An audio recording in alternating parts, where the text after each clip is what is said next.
अस्सलामुअलैकुम। तो इस वीडियो में हम लोग अपना न्यू टॉपिक स्टार्ट कर रहे हैं जिसका नाम है एसिम्पटोट्स। ठीक है, अब एसिम्पटोट क्या होता है? एसिम्पटोट हमारे पास एक ऐसी स्ट्रेट लाइन होती है जो एक कर्व को अप्रोच कर रही होती है। ठीक है, अप्रोच का मतलब है कि वो उस कर्व के साथ साथ चल रही होती है, वो जो स्ट्रेट लाइन होती है, मगर वो किसी पॉइंट पे उस कर्व से मीट नहीं करती। ठीक है, हमेशा याद रखना है, वो जितनी आगे जाएगी मगर किसी भी डिस्टेंस पे, इनफाइनाइट डिस्टेंस ही क्यों ना हो, मगर वो कभी मीट नहीं करेगी उस कर्व से, तो वो हमारे पास एसिम्पटोट कहलाता है। ठीक है, अब वो जो स्ट्रेट लाइन होती है, जाहिर सी बात है उसकी कोई ना कोई इक्वेशन होगी। ठीक है, तो असल में हमें क्या होता है कि वो जो इक्वेशन है वो फाइंड करनी पड़ती है। ठीक है, और फॉर एग्जाम्पल हमारे पास जो एसिम्पटोट्स हैं वो 3 तरीके के होते हैं। एक एसिम्पटोट ऐसा होता है जो पैरेलल होता है एक्स एक्सिस के। एक्स एक्सिस मेरे पास कौन सा है? ये वाला एक्सिस है, ये मेरे पास वाई एक्सिस है। अगर मैं ये एक एसिम्पटोट बनाऊं तो ये मेरे पास पैरेलल टू एक्स एक्सिस है, एक्स एक्सिस है। ठीक है, सिंपल मेरे पास एक एसिम्पटोट ऐसा होता है जो y एक्सिस के पैरेलल होता है, मतलब कि ये मेरे पास अगर एसिम्पटोट है, ठीक है, y एक्सिस ये रहा तो ये इसके पैरेलल है। इसी तरह से एक हमारे पास होता है इंक्लाइंड एसिम्पटोट जो इंक्लाइंड होता है। ठीक है, इसी तरह से हमारे पास ये 3 तरीके के एसिम्पटोट हैं। तीनों जो है हम इक्वेशन से निकाला करते हैं। तरीका क्या होता है अब वो देख लेते हैं, हमें किस तरीके से एसिम्पटोट्स की इक्वेशन निकालनी होती है। मेरे पास सबसे पहले एसिम्पटोट होता है जो एक्स एक्सिस के पैरेलल होता है। मुझे फॉर एग्जांपल कोई भी इक्वेशन गिवन होगी, मुझे कहेंगे कि आप इसके एसिम्पटोट्स फाइंड करें। ठीक है, अगर आपको कहेंगे कि भाई आप इसका एक्स एक्सिस के पैरेलल वाला एसिम्पटोट फाइंड करें, तो तरीका ये होगा कि आपने जो है ना, जो x होगी उसकी हाईएस्ट पावर देखनी है। हाईएस्ट पावर कौन सी है? एक्स क्यूब है, x4 है, x5 है, कौन सी हाईएस्ट पावर है?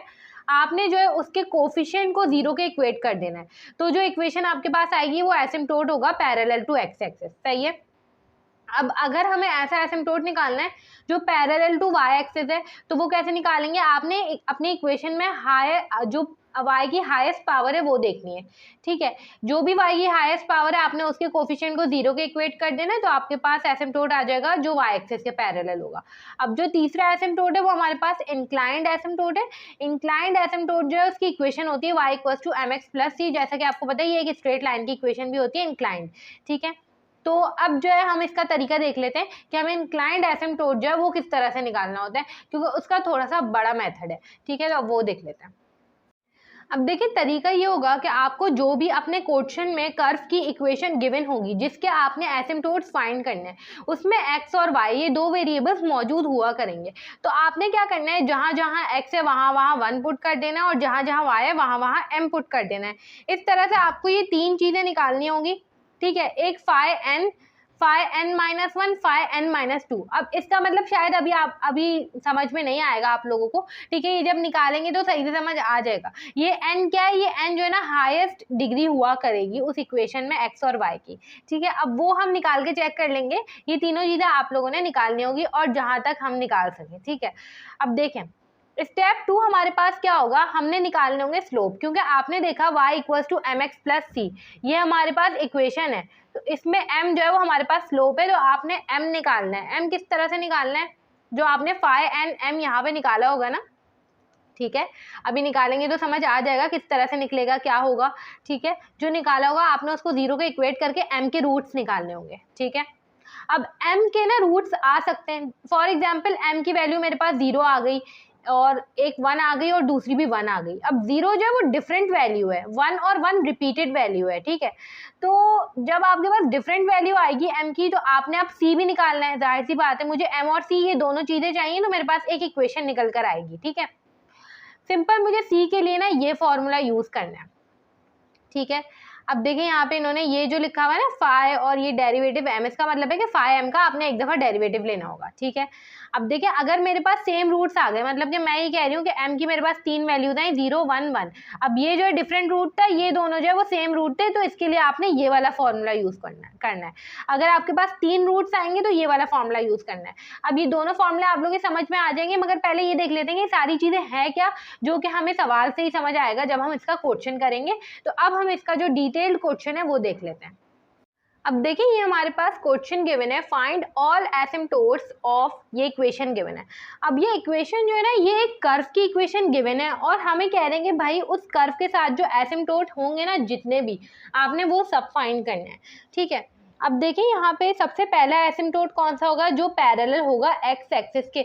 और इसका तरीका हमने क्या पढ़ा था कि जो हाईएस्ट पावर होगी एक्स की, आपने उसके कोफिशिएंट को 0 के इक्वल कर देना है, ठीक है।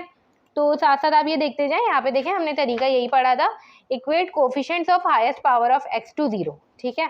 सिंपल हम क्या करेंगे, अब देखें एक्स की हाईएस्ट पावर देखें इक्वेशन में किधर है, एक्स क्यूब, एक्स की एक पावर है एक्स स्क्वायर है, तो मतलब एक्स क्यूब जो है वो हाईएस्ट पावर है, इसका कोफिशिएंट क्या है हमारे पास 4, उसको आपने 0 के इक्वेट कर देना है। अब बताएं क्या ये एक इक्वेशन है, बिल्कुल भी नहीं। यहाँ ये तो सिर्फ एक नंबर है, यहाँ पे ना तो x मौजूद है ना तो y मौजूद है, तो ये हमारे पास जो है ना नॉट पॉसिबल आपने लिख देना है यहाँ पे, ठीक है। और आप लिख देंगे no asymptote parallel to x axis,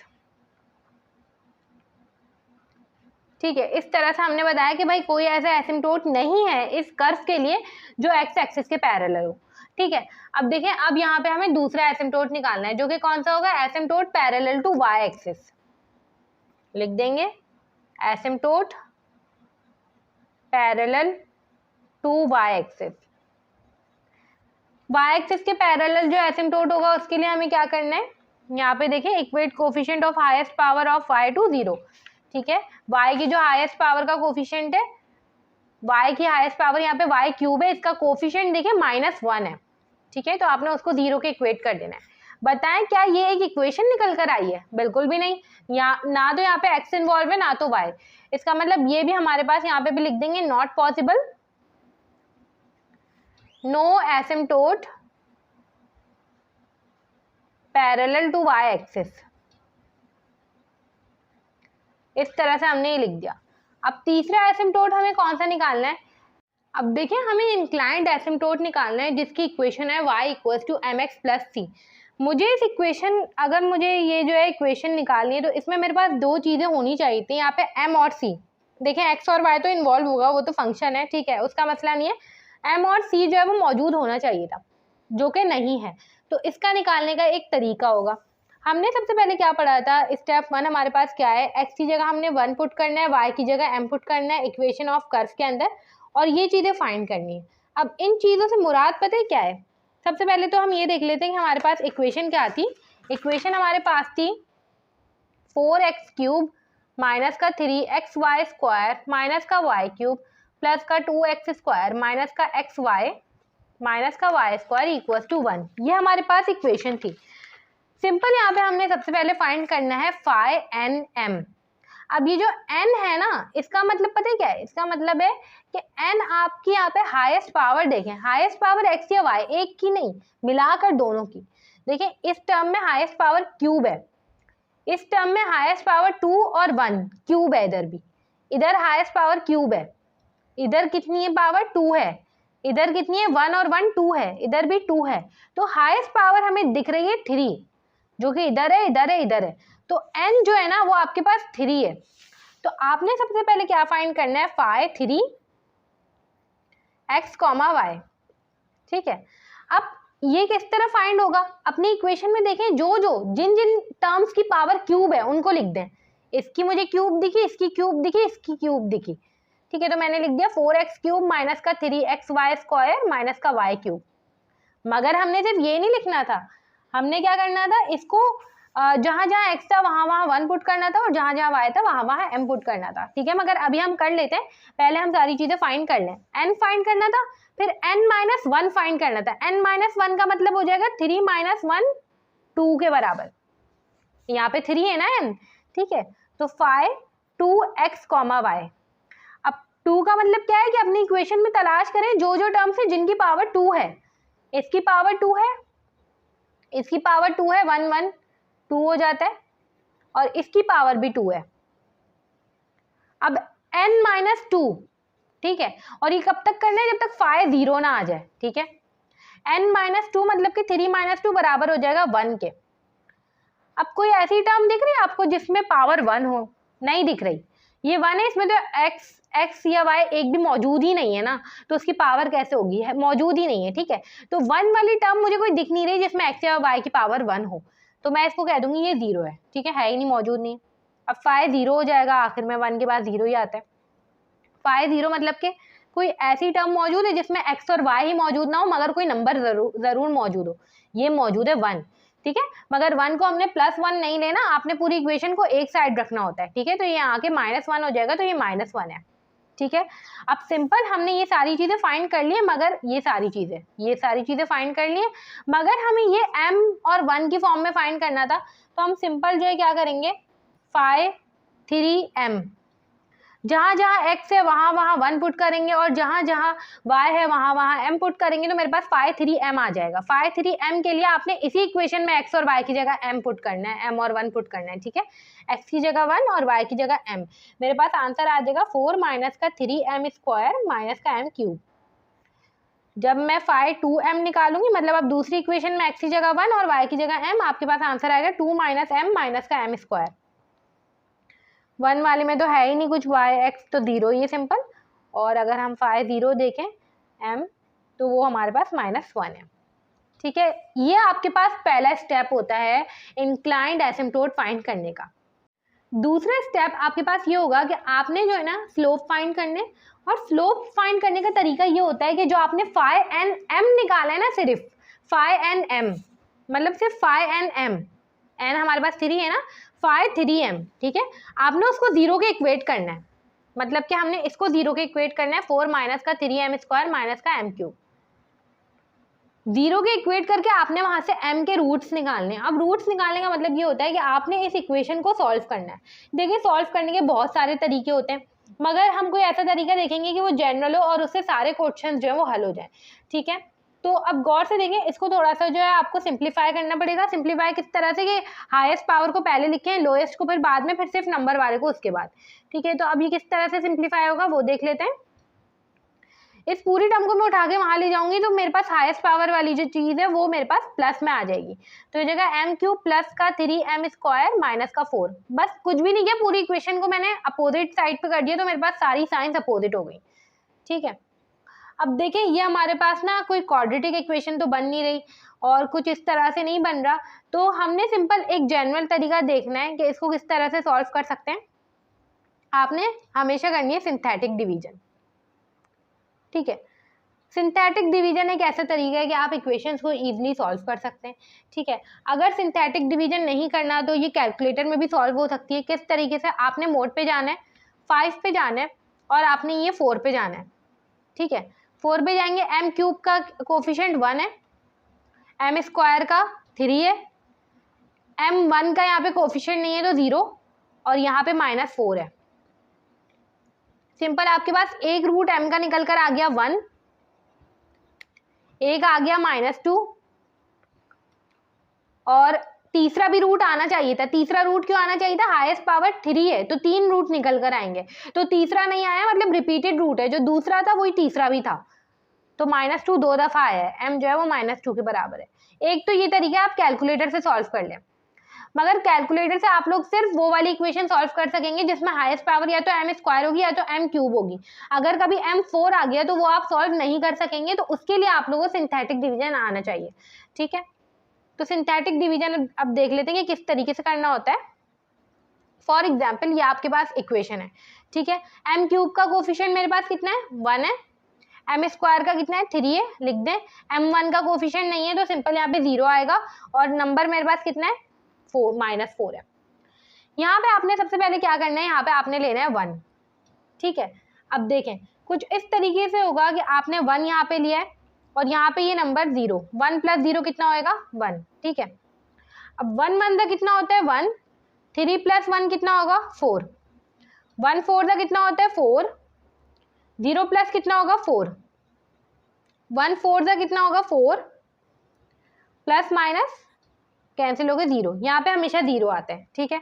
अब ये इक्वेशन ना ये आपके पास कुछ इस तरीके से बन गई है। अब पहले क्यूब वाली इक्वेशन थी, अब m² प्लस का 4m प्लस का 4 = 0, m² का कोफिशिएंट 1, फिर m आएगा 4, फिर सिर्फ 4, इस तरह से ये इक्वेशन बन चुकी है। ये हमारे पास सिंथेटिक डिवीजन कहलाता है, ठीक है। सिंपल अब देखिए यहाँ पे जो है ना ये आपके पास रूट है m का, m जो है वो 1 के बराबर है, दूसरा आपने इस इक्वेशन को सॉल्व करना है। अब इस इक्वेशन को सॉल्व करने का कोई भी तरीका हो सकता है, मिडिल टर्म ब्रेक कर लें, ठीक है, या फिर आप इसको क्वाड्रेटिक फॉर्मूले से सॉल्व कर लें, या फिर इसको कैलकुलेटर से कर लें, ठीक है। तो यहाँ से रूट्स आ जाएंगे हमारे पास -2 और -2, ठीक है, ये रूट आ गए। अब देखें, आपने ये वाला स्टेप भी कर लिया, आपने जो है m की वैल्यूज निकाल ली।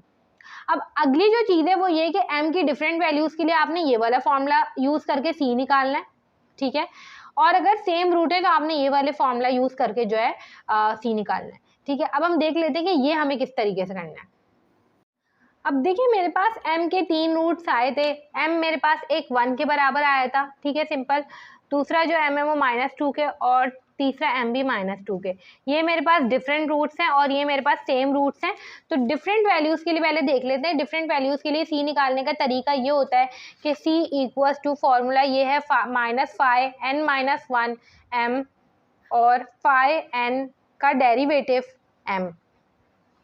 n मेरे पास कितना था, हम शुरू से देखते हुए आ रहे थे, n जो है वो 3 था, मतलब 3 - 1 2m, ठीक है। जो आपके पास 2 की इक्वेशन निकाली थी ना आपने, 2m जो निकाला था आपने, सिंपल यहाँ पे वो रखना है, ठीक है।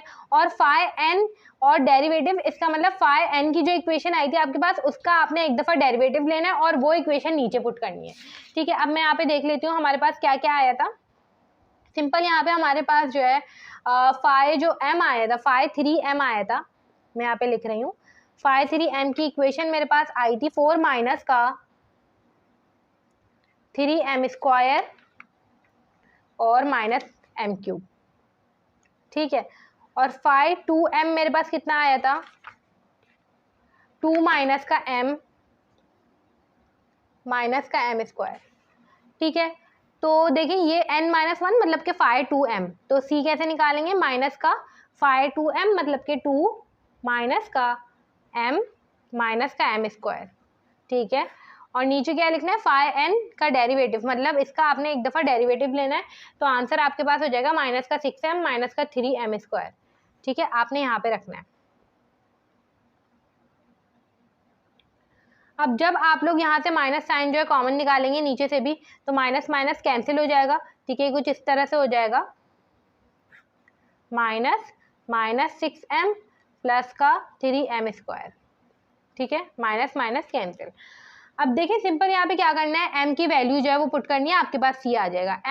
अभी हम किसके लिए निकाल रहे हैं, डिफरेंट वैल्यू के लिए निकाल रहे हैं, जो कि मेरे पास 1 है। तो m की जगह हमने क्या पुट करना है, 1 पुट करना है। 6 1 प्लस का 3 1 का स्क्वायर, आपके पास जो c की वैल्यू आएगी वो 0 होगी, ठीक है। ये हमने डिफरेंट वैल्यू ऑफ m के लिए देख लिया। अब हमें सेम वैल्यूज के लिए देखना है, -2 और -2 के लिए क्या तरीका होगा। तरीका ये होगा कि जब भी सेम रूट होंगे तो आपने जो है ना c, आपके पास अगर 2 सेम रूट हैं, ठीक है, तो c² से शुरू करेंगे। अगर 3 सेम रूट हैं तो c³ से शुरू करेंगे। आपने c² से शुरू किया, नीचे जो इसकी पावर है आपने उसी को फैक्टोरियल के साथ लिखना है। c²/2 फैक्टोरियल, n से शुरू करना है हमेशा, पहली जो टर्म है, ठीक है। अब क्योंकि 2 था तो 2 दफ़ा डेरिवेटिव लिया, उसके बाद आपने c को एक कम कर दिया और एक दफ़ा डेरिवेटिव लिया और n-1 कर दिया। n को भी आपने एक कम करते जाना है। इसी तरह से n-2, 2 टर्म्स के लिए n-2 तक जाना है आपने, ठीक है। इसी तरह से 3 सेम रूट के लिए आपने यही सेम मेथड फॉलो करना है। 3 थे तो हमने c³ से शुरू किया, नीचे 3 फैक्टोरियल, n के साथ 3 दफ़ा डेरिवेटिव लिया, उसके बाद एक कम करते जाना है, c² हो गया, अब 2 फैक्टोरियल होगा, डेरिवेटिव भी एक कम हो गया और n भी एक कम हो गया, n-1। इसी तरह से यहाँ पे c एक और कम हो गया, का एक और डेरिवेटिव कम हो गया, अब n-2 हो गया। आखिरी टर्म हमारे पास n-3 होगी। 3 थे तो n-3 पे एंड कर देना है, 2 थे तो n-2 पे एंड कर देना है। सिंपल ये चीज़ हम लोग को इस तरह से याद रहेगी। अब देखिए तरीका क्या होगा, इसके लिए हम देख लेते हैं किस तरीके से हमें फाइंड करना होगा ये।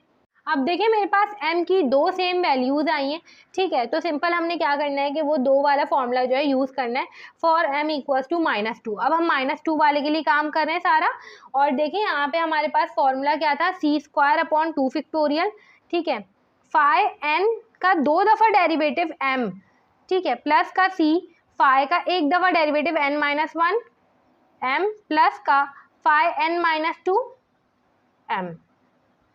अब देखें, c2/2 फैक्टोरियल आपने रखना है, ठीक है, c2/2 हो जाएगा ये, सिंपल। फाई एन का 2 दफ़ा डेरिवेटिव, फाई मतलब इसका 2 दफ़ा डेरिवेटिव लेना है, एक दफ़ा आपने ले लिया, इसका एक और दफ़ा डेरिवेटिव लेंगे, ठीक है। इसी तरह से ये हमारे पास हो जाएगा -6 माइनस का 6m, ठीक है। अब देखें आगे क्या होगा, प्लस का c, n-1 मतलब कि 2, इसका एक दफ़ा डेरिवेटिव, ठीक है। तो ये हमारे पास बराबर आ जाएगा -1 माइनस का 2m के, ठीक है। तो यहाँ पे -1 माइनस का 2m पुट करेंगे, प्लस का फाई n-2 मतलब 3 - 1 मतलब के 3 - 2 मतलब के फाई 1 हमारे पास किसके बराबर था, 0 के बराबर था। ये हमारे पास एक इक्वेशन आ गई, ठीक है। m को आपने जो है एक दफ़ा -2 रखेंगे, ठीक है। तो ये हमारे पास कुछ इस तरीके से बन जाएगा c² प्लस का c = 0। यहाँ से हमारे पास c की 2 वैल्यूज़ निकल कर आएंगी, ठीक है। c = 0, c = -1। अब हमारे पास c भी आ गए, m भी आ गए। अब देखें हमारे पास ना m 3 आए और c भी 3 आए, ठीक है। तो सिंपल यहाँ पे हम क्या करेंगे, हम पूरा शो करेंगे कि जब हमने m जो है वो 1 रखा तो c मेरे पास 0 आया, ठीक है। जब m जो है वो -2 रखा तो एक c हमारे पास 0 आया, और जब m -2 ही रखा था तो एक c हमारे पास -1 आया। मेरे पास इक्वेशन क्या होती है, y = mx + c, है ना। आपने m और c पुट करते जाना है। जब आप m1 और c पुट करेंगे, c 0 पुट करेंगे तो आपके पास इक्वेशन आएगी y = x, ठीक है। जब आप m -2 और c 0 पुट करेंगे तो आपके पास इक्वेशन आएगी y = -2x। जब आप m -2 और c -1 पुट करेंगे तो आपके पास इक्वेशन आएगी y = -2x - 1। तो हमारे पास ये जो है तीनों रिक्वायर्ड एसिम्प्टोट्स थे, ठीक है, क्योंकि y और x का तो निकल कर आया ही नहीं था। Parallel to y, parallel to x, ये दोनों एसिम्प्टोट्स नहीं निकल कर आए थे। तो ये तरीका होता है एसिम्प्टोट्स फाइंड करने का। सिंपल बस मेथड याद रखें, ठीक है। फॉर्मूलाज हैं, सिंपल लगाने और कुछ भी नहीं करना। अब देखें ये आप लोगों की प्रैक्टिस के लिए एक क्वेश्चन है एसिम्प्टोट्स का।